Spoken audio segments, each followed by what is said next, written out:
15 and we're here in Maple Grove Cemetery to do a cemetery walk.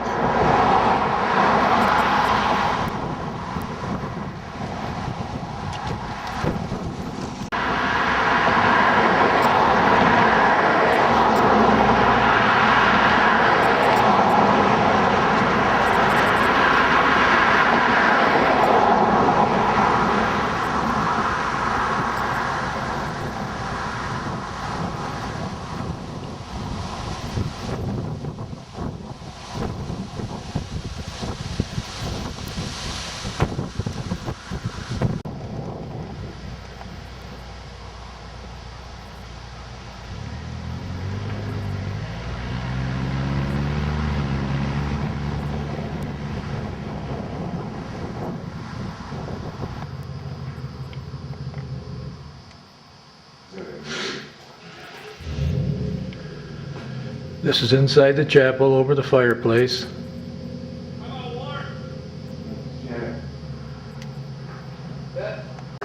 They would store in the back in interment. If you want to come back and take a look now, or at the end of the tour, I was going to show it. Let me just run right over you. Go ahead. It's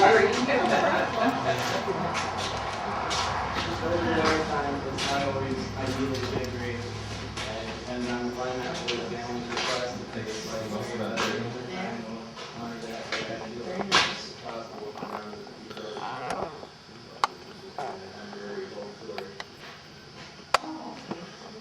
The chapel was donated by one of the people that are on the tour, so we'll talk a little bit more about that in detail. I've got a little bit more information planned for it.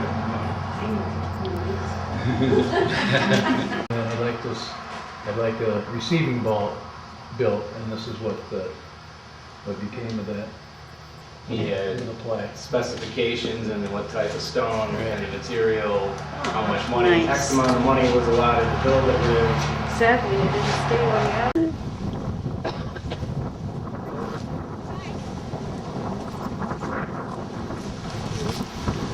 Many people are aware, was once the site of an Onondaga Indian fort and longhouses in the midst of a thick hemlock grove. The Indians were friendly and didn't stay long after settlers came to the area. They moved on to the Canada area.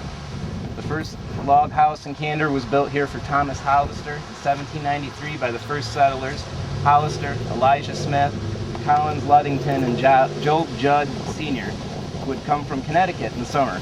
Hollister also built what was thought to be the first frame house and public house in Candor 2 years later, which is across the street from the cemetery with a historic marker in the front, which is a white house. You can see it just on the other side of the chapel. It's got one of the New York State historical markers in front of it. But the first log building, when they first settled, was worried about where the chapel is. That was kind of built there, and I'm kind of wanting them to 73, and there are over 5,000 interments here.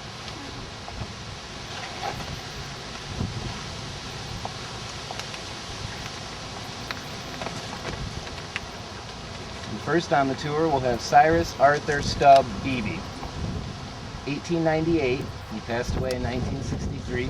He was a year old when the family moved to Candor, and his father, Will, and grandfather established the Courier in 1899. The subscription was only $1 a year. The grandfather, Hiram Judson Beebe, died 7 years later in 1906, and Will continued as editor and owner until his death in 1934. Graduating from Candor in 1916, he enlisted in the Army as an infantryman, but when they found out his true age, they transferred him to the Red Cross so that he wouldn't get hurt and sent him to Paris. During his time in the Red Cross, he broke both of his wrists and managed to get shrapnel in his eye and had to wear a patch for some time afterward. In the winter of 1922, with the temperature at negative 15 degrees, fire destroyed 2 wooden buildings on Lower Main Street in Candor. Arthur and his bride Ella escaped from the Eagle Hotel, able to take very little with them. After his release from service, he worked for a time in Binghamton, but after Will died in 1934, Arthur, who had been associated with the paper from boyhood, assumed the ownership and was editor and publisher of the Courier until 1952, when he sold his business. His deep interest in the work continued, and he often assisted with typesetting, writing, and press operation. For 27 years, Mr. Beebe served as town clerk for the town of Candor, serving under 6 supervisors. He was appointed to the office in 1934. to fill the unexpired term of his father and was elected thereafter for 13 consecutive two-year terms. In July 1961, he announced that due to other commitments, health, and a desire for a little more travel in the summer, he would not be a candidate for re-election to the term beginning in January of '62. Known affectionately as Stub by many of his friends, he was an ardent fisherman, baseball fan, and candor booster. He was also active in community affairs, a great believer in supporting the ongoing value of the community and of the two dams. He participated in the organizing of the Candor Community Club and served as a president of the club for many years. In 1951, he was honored by Reed Brook magazine for his press leadership and weekly journalism. He was instrumental in setting up the first community club Mardi Gras in October of '52 as a project to preserve the two mill dams in Candor. Arthur was a former chief of the Candor Fire Company and a director of the Candor Telephone Company. He was a member of the Allen Memorial Baptist Church and past member of the Candor Masonic Lodge. His daughter is the Joan Beebe Medaw, whose newspaper archives have greatly contributed to this and many other historical accounts of the Candor area. Walk around and show. I have a younger one. He has an elder one.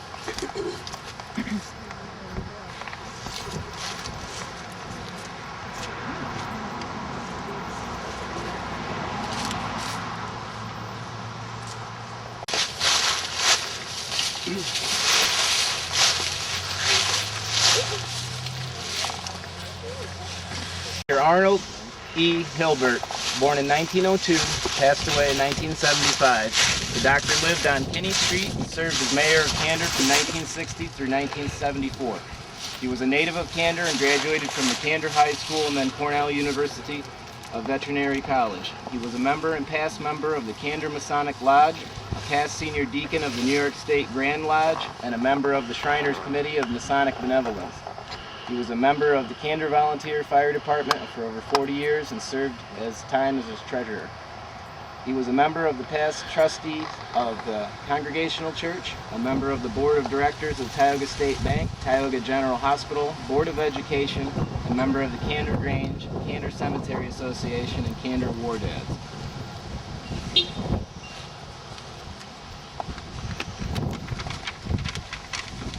He also was a local veterinarian. Do you have a picture of the sign? The one I have?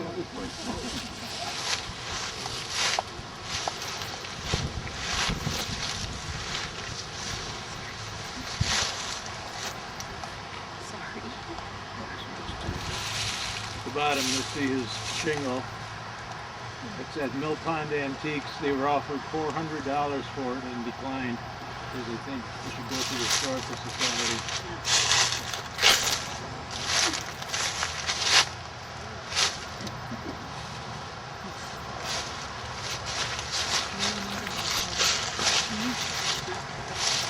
Information other than that he was a well-known, kind of well-to-do fellow in Candor, and a vet as well, but other than that, not really much is known. Does anybody else happen to know anything about him? No?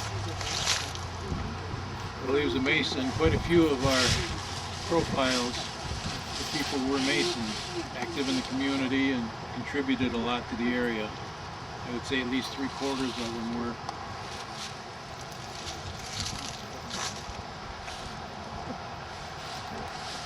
He lived in the house on Kitty Street where Deanna House lives now, and she recently gave the Historical Society his bag. Okay. Like a small leather bag? Yes. Okay.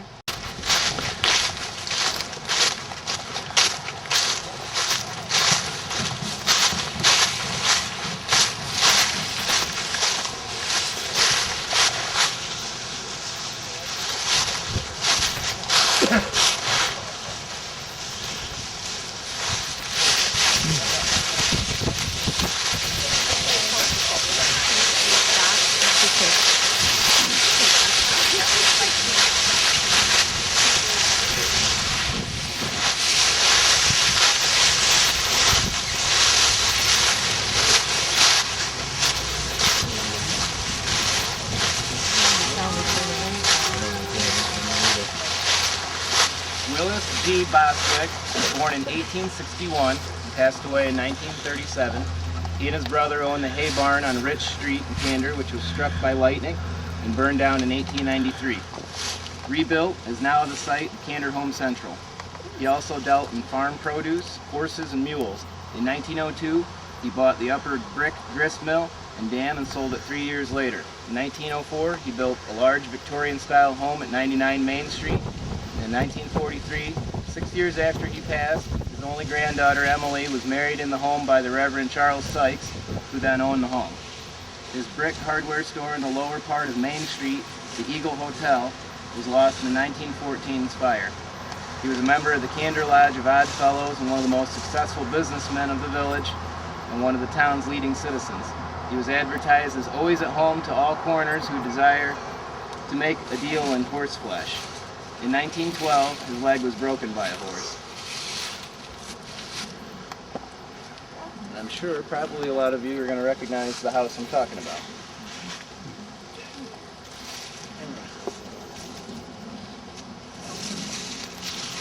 The house is currently owned by our videographer, Jack Shawley.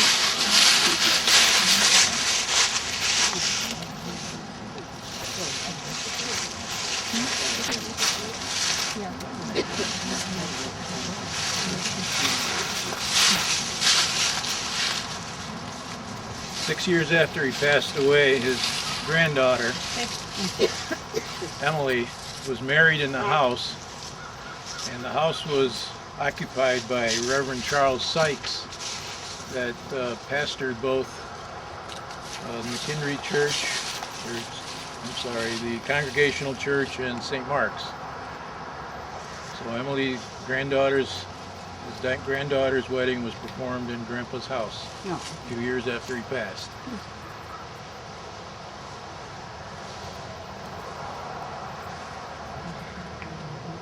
Does anybody have anything to add about him before we move along? We haven't been able to find a picture, so if anybody can furnish one, we'd love to have one. Okay.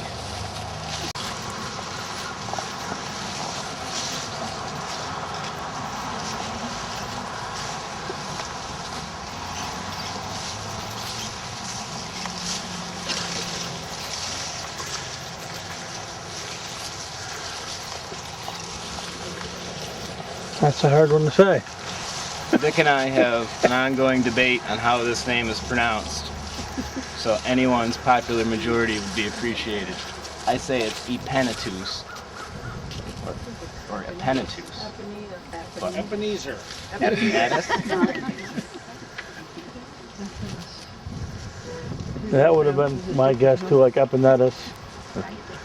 He was famous for his mustache. Oh my God. Oh my Lord. He was born in Wow. 1836, passed away in 1909.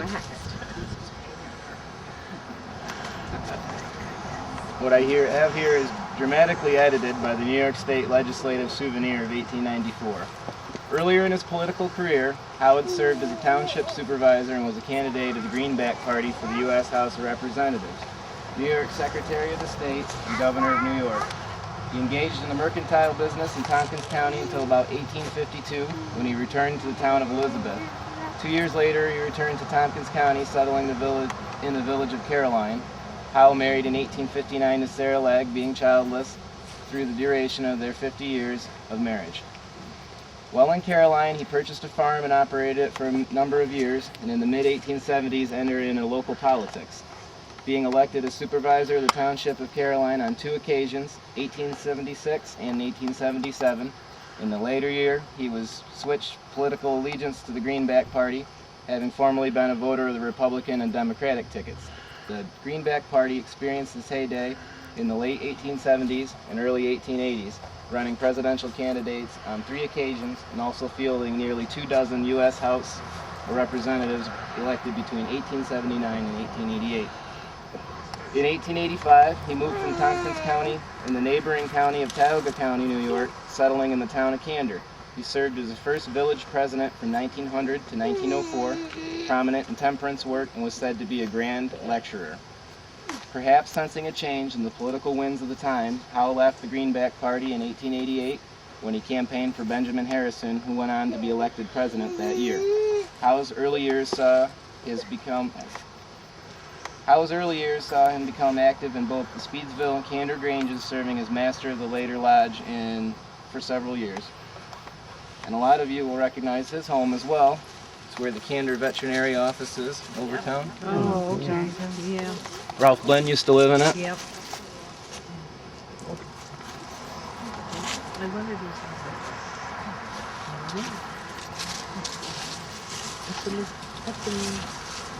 Epinetus.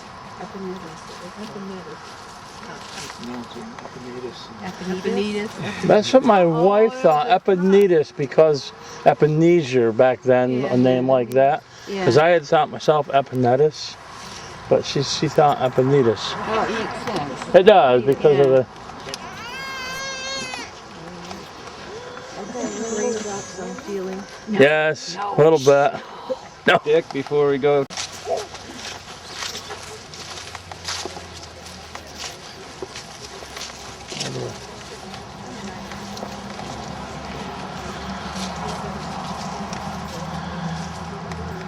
Edward H. Wands was born in 1863 and passed away in 1926. He started in Gloversville, New York at age 10 as an errand boy in a glove factory. After working at different glove companies in 1895, he moved to Candor from Fayetteville and organized his own, becoming the general manager of a new 20 by 60 foot, two-story factory on McCarty Street. The Wands Glove Company was incorporated with a capital of $10,000. The start of the glove factory in Candor was looked upon as an experiment, starting with only 18 workers, but prospered and grew rapidly. In 1902, 100 workers were making $12 a week for over $50 an hour labor. In 1906, they had so much business that they worked until 9 at night to get out their orders. In 1907, they had 175 employees turning out 4,500 pairs of gloves and mittens a day. By 1921, they had a line of over 500 gloves and mittens shipping worldwide, made of buck, kid, calf, horsehide, hog, and sheepskin. The factory boomed during the World Wars, employing as many as 225 workers in 2 shifts. Company morale was high, with events like picnics for employees and former employees with music by the 22-piece Candor Band. In 1923, Wands started another glove factory in Newark Valley and passed away 3 years later. He had served on our village board and on the Board of Education and was active in community affairs and was also a licensed local preacher. It was said that he did more for Candor than any other person. The paper boys were given gauntlet gloves each year, and no needy family ever went without full meals around the holidays. He served as a delegate in the 1913 Chicago Republican Convention. He was considered the Dean of Glove Makers and was president of the Glove Makers Association for many years after. The attendance at his funeral was the largest ever in Candor's history, attended by some 300 people at the Methodist Church, where he served for 27 years as the Sunday school superintendent.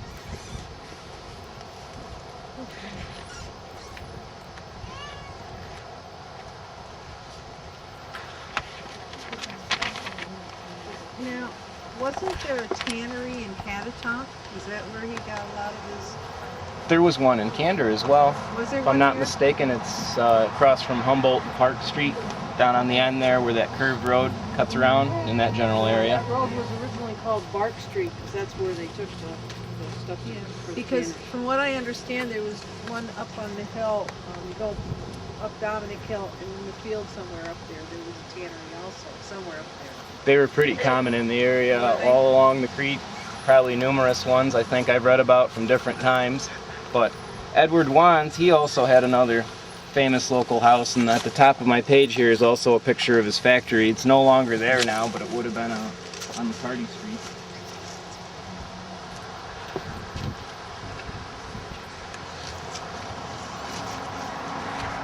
Factory, he had a bicycle, like an outdoor shed, where he had like 30 bikes, like every employee's bicycle was all stuffed in there.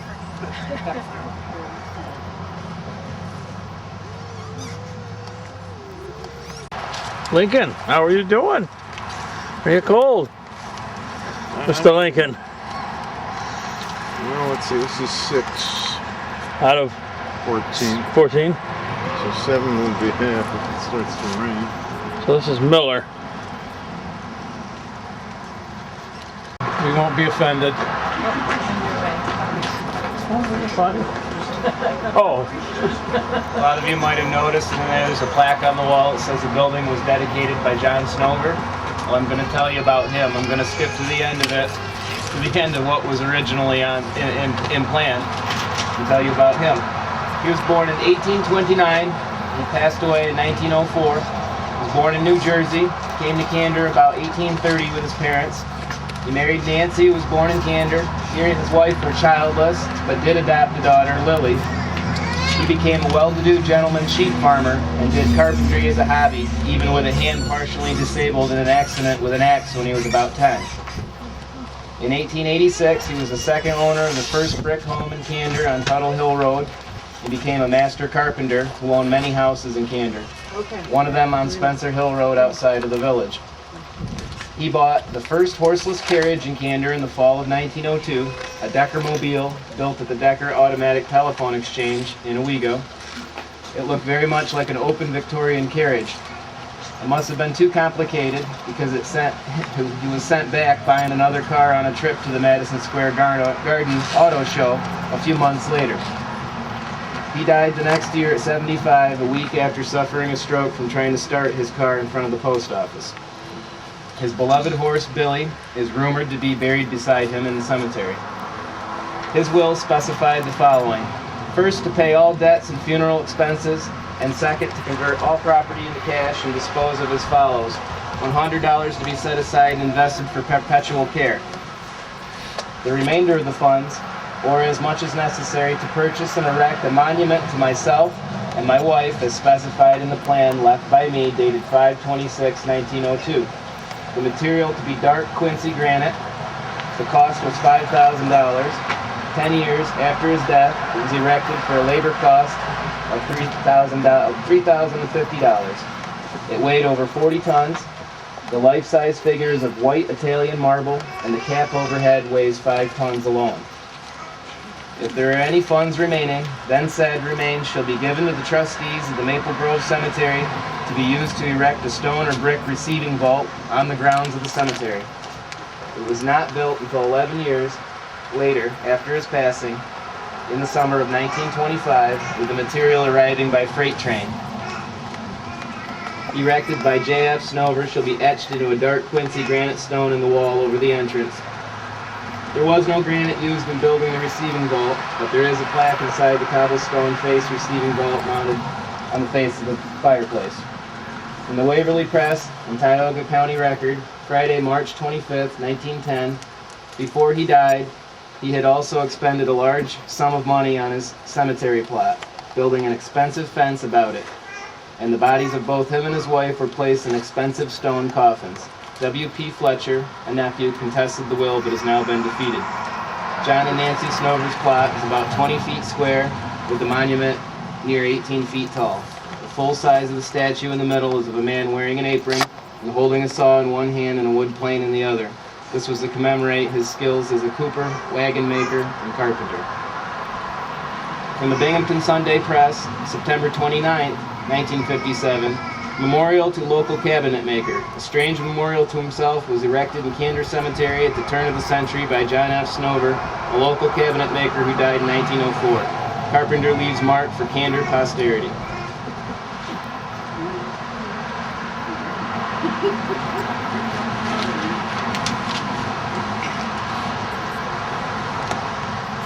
I had not only a photo of him, but also a picture of the vehicle I was talking about.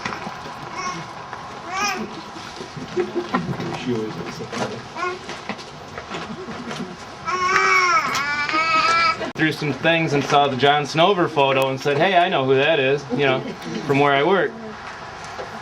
Lo and behold, there's also other photos I have of his funeral service, of the wreaths. I have no idea why we had him in photo albums from the 1800s, my great-great-grandmothers, but apparently they knew him, because I thought that was the kind of thing that's probably in all the Candor history books, right? No, it wasn't.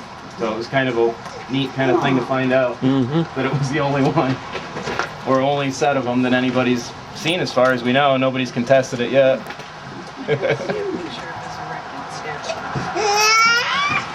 I see a statue. Yeah, do you have it Yep. That would be the front of the cemetery, so Yeah. he kind of got fooled a little bit. Yeah, so the joke was on him. Way in They the back. faced him towards the front, but it wasn't in the front. It was in the way back. Between Roman pillars like an Oh. emperor. It's really an imposing piece. He thought a lot about himself, I too? Yeah, guess. I don't know. it sounds that way. Well, all the money he had, and all the money he spent On him. just on him, on himself and his Yeah. wife. You I know. guess he was heavy into real estate, and he was kind of a cheapskate. Well, His meals consisted of Crackers and cheese. crackers and cheese. And Very frugal. So he had to build that statue. Not to take it in a negative tone, but we also ran across in the research that he was loaned a lot of money to get started out and had never repaid it. Oh, really? wow. His sister had loaned him it some money. gets even worse, yes. That's probably She His contested His it, relative. wanted him to pay her back, and he refused. And then you see that. It's Oh, like, that's why the nephew went Contested. after him. yeah. Ah, see, you need to know more of the story I know. to understand it all. He didn't leave her anything in the will. He did. Jeez. That's the story. Yeah, I like the dog guy. He was And we're sticking to it, right? I'm going to tell you about him, and you know, if the weather clears up, we'll keep on going, and if not, then that'd be fine if everyone wants to take off. I don't want to hold you too long with the miserable conditions. It's a lot funner when you can walk around and right. see what we're talking about as we're going. But George Kinney was born in 1866. He passed away in 1919. His father, Jeremiah, ran a general store and was a justice of the peace in Candor. He passed away at 52, deep in debt, giving farmers and locals credit. George was 9 years old and vowed to pay off his father's debts. In 1866, the year George was born, the family donated the land behind the old bank to the Congregational Church, which was to be built. The Kinney home was at the corner of Kinney and Main Street. He worked for a time for McCarty and Payne, the general merchants, but he didn't see a future in it. In 1883, at the age of 17, he left his widowed mother and his sister in Candor and went to work in Binghamton for Stone, Goff and Company, a large manufacturer and wholesaler of boots and shoes. Business was dull, he was quoted when he wrote to his family 2 years later, and he got a job at the Leicestershire Boot and Shoe Manufacturing Company, then the largest footwear manufacturer in upstate New York. During his 10 years as a clerk, he acquired a thorough knowledge of the shoe business, helped support his family back in Candor, and paid off all of his father's debts. In 1894, then 28, a widower with a young son, he had opened a small shoe store in Waverly for the men whom he was employed in Binghamton. The venture proved to be a great success, and when his employer failed a few months later, he raised $1,500 with which he purchased the Waverly store with. From the modest start, and by careful and efficient management and a cash-only policy, he became a pioneer of the chain store concept and opened stores in Corning, Binghamton, and Owego. He opened a store on 6th Avenue in New York City in 1902 as the only retailer in New York City selling shoes for less than $1. The Kinney Shoe Company became the largest footwear chain in America. He was generous with his good fortune and took several of his contemporaries in Candor into the business with him, and also was known to foot the bill for sending the graduating classes and faculty of Candor High School to Washington and New York City for a week. At Christmas in 1915, he sent $5 gold pieces to each member of the Congregational Church choir. His attorney later wrote, "No other Candor man ever made such a success in the business world as Mr. Kinney. The world has not made him feel too big for the little town that he started from." He was also quoted as saying, "I want my employees to work hard for the success of my business, then why should they not share in the profits resulting from their efforts?" He's also quoted as saying, "I've spent many vacations in beautiful and famous resorts in and out of this country, and I have yet to find a place that looks as good to me as old Tioga County. And I'd rather spend a visit with my old associates there than any other place in the world." He died in his home in Brooklyn on June 17, 1919 of pneumonia, and at the time of his death at 53, he was president and treasurer of the 62-store company that had $14 million in sales the last year.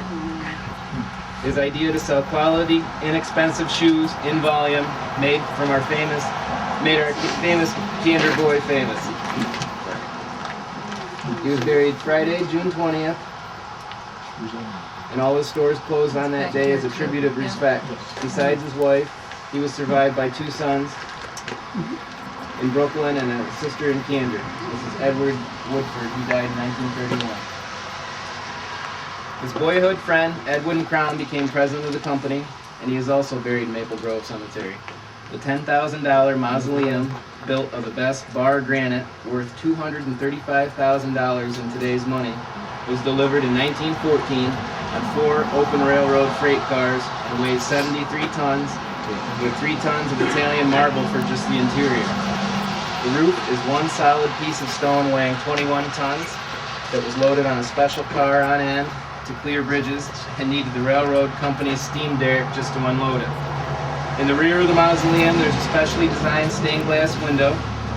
The Kinney plots and mausoleum hold 8, that being the remains of George and Phoebe, his first wife, who died in childbirth, and one listed as unknown, probably their infant daughter.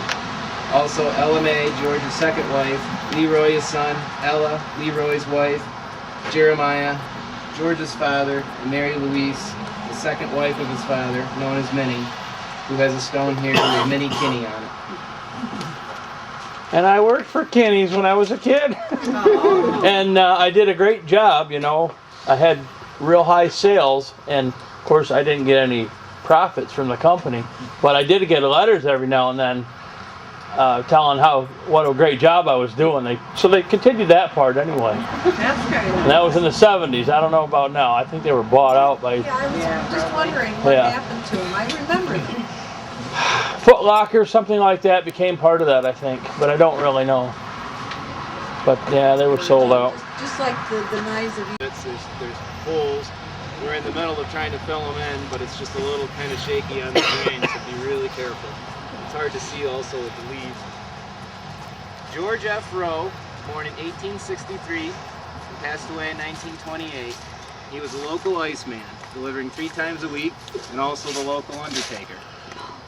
He sold meat and fish. In 1916, he built a large concrete ice house off of McCarty Street on the south bank of the Upper Mill Pond. Known as Fred, he became a poet, evangelist, traveling in a truck called the Ark, inscribed on the side, "Where will you spend eternity? And we welcome you to stop and look, the poet, or meet or buy a book." One of his books of poems was called "In the Master's Service." He spread the word of the Lord locally as far as Potter County, Pennsylvania. In 1923, he read one of his poems from a radio station in Pittsburgh. The year before he passed away, it was advertised, "The concrete burial vaults I build will hold any steamroller ever built, only $25, why not have one?" He was also elected as a tax collector in the town on the Republican ticket in 1896 and was a member of the Kinder Masons and a senior master of ceremonies. Do you want to read the poem? Sure. This is one of his works of art, or ark, works of art. Long years ago, old Noah got the order from God straight to take his axe, hammer, and saw, and not a moment wait. An ark of large dimensions build, with sides all covered o'er, with all the windows in the roof, with but a single door. The crowd did laugh and scoff at him. To them it was a joke. They could not understand at all that to him God had spoke. Old Noah worked from morn till night without a word or frown, with all the people calling him the biggest fool in town. And unto Noah God revealed his plans. He spake to me, "There is a gift you have not used. I'll set your talent free." And listening soon I heard God's voice. In stillness of the night, the message came from realms above. Your duty is to write. Straightway I heeded God's bequest, still groping in the dark. That voice from heaven spake again, "Why don't you build an ark?" And as I wrote, so did I build. So may I ever stand, always prompt to air out my blessed Lord's command. George F. Rowe.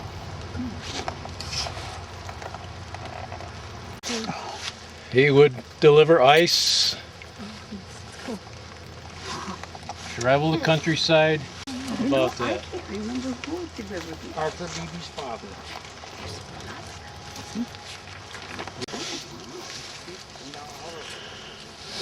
I wasn't here then, I wasn't there. I don't know when I get it. Captain Charles Frederick Behringer, Sr., was born in 1838, passed away in 1892. He was elected senior warden in 1856 when the Candor Masons were first organized.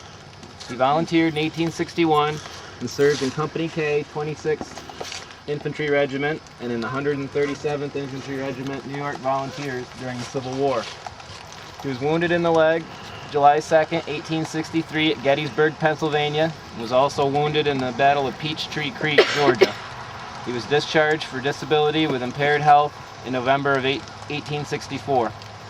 In 1867, he married Mary Markel and entered the Albany Law University, graduated and was admitted into the bar in 1868. While looking for a place to practice law in various states, he instead entered into business such as lumbering and growing oranges, and finally abandoned the law profession. In 76, he returned to Candor to be with his aged mother, Ruhama Sears Behringer, who died 2 years later at 81. In 1879, he was elected supervisor of the town, but declined to run for a second term. He purchased the Candor Woolen Mills, and doing well, built a new mill, in 1879, a horse blanket factory running on steam power, where we now have Candor Family Care Center. In 1886, he had 50 employees and shipped about 50,000 horse blankets and robes a year. In 1882, he was elected to the New York State Assembly and re-elected in 1884. He was on the committee that accompanied the body of General Grant from Albany to New York and attended the funeral on August 8, 1885, and gave an oration at Grant's funeral. In 1885, he was elected senator on the 26th district and re-elected in 1887. He died 5 years later at the age of 54. In this factory, the blanket factory, which, like I said, would be the Candor Family Cares now. Do you have somebody tell you a story how that burned down? No. You know? Hearsay. What year? Don't know. I heard a statement that was made that it had to go up, and there were 2 people indicted, 3, and 1 was acquitted. You want to take my One of the guys that came there to work was supposed to teach him how to dye leather, and he didn't know anything about it. The building burned the next day. Okay, thank you. My father told me this. So it was suspicious. There were a lot of suspicious fires way back when. Candor has a lot if you go back through its history, and you know a lot of it. I mean, a lot of stuff burned. The county seat that's Different now in times. Rigo was moved from Spencer because of the huge, devastating fire. They lost all the records. Seems like every time somebody...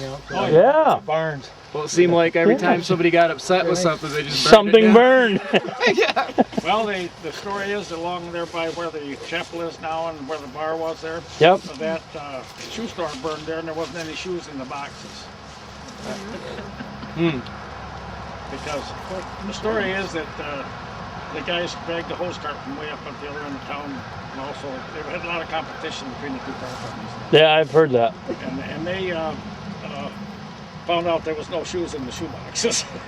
I remember reading something, now this is just off my memory, it was a long time ago, about old fire companies. If you didn't display a badge on the front of your business that said you went with their fire company and you went with another one, they'd let it burn. They wouldn't stop and I help don't you. ever recall that happening here. But No, but I mean, that was why they had the badges, was to prove that you That's were way ahead paying of to it. their company, you know.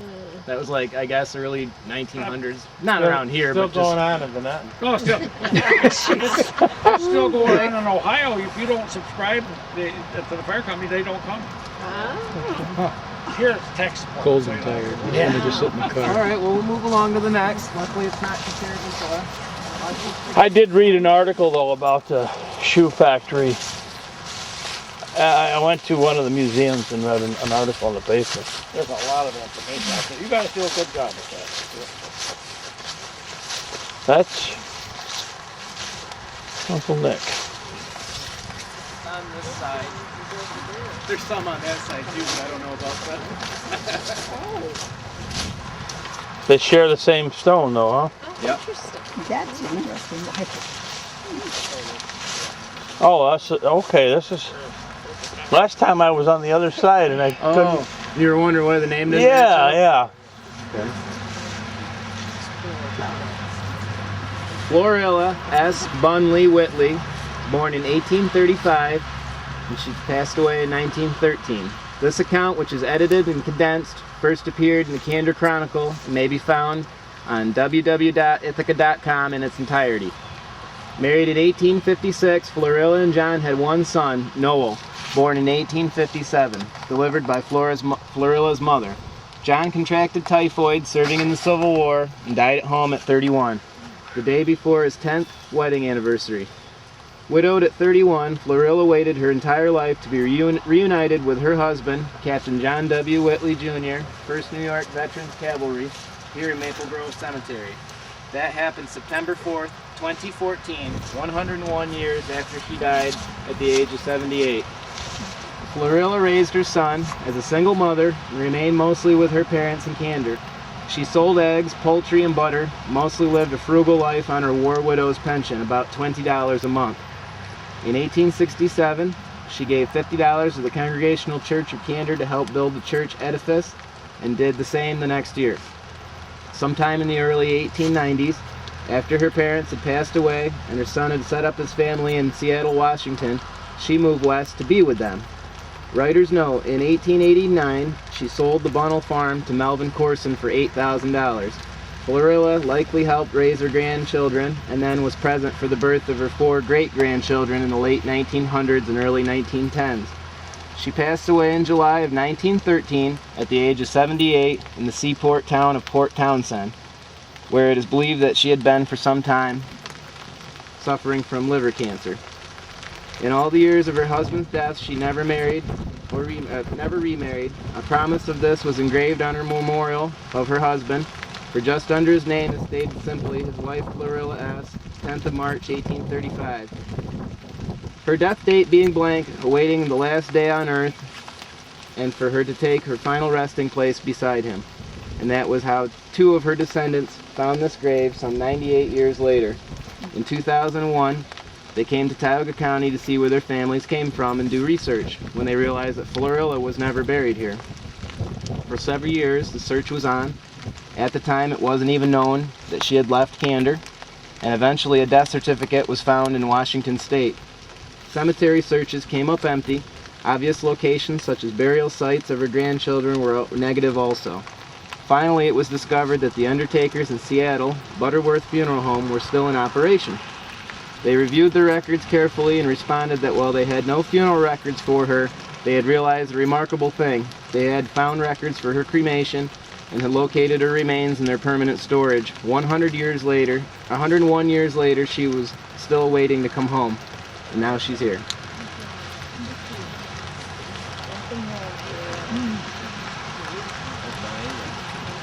That's amazing.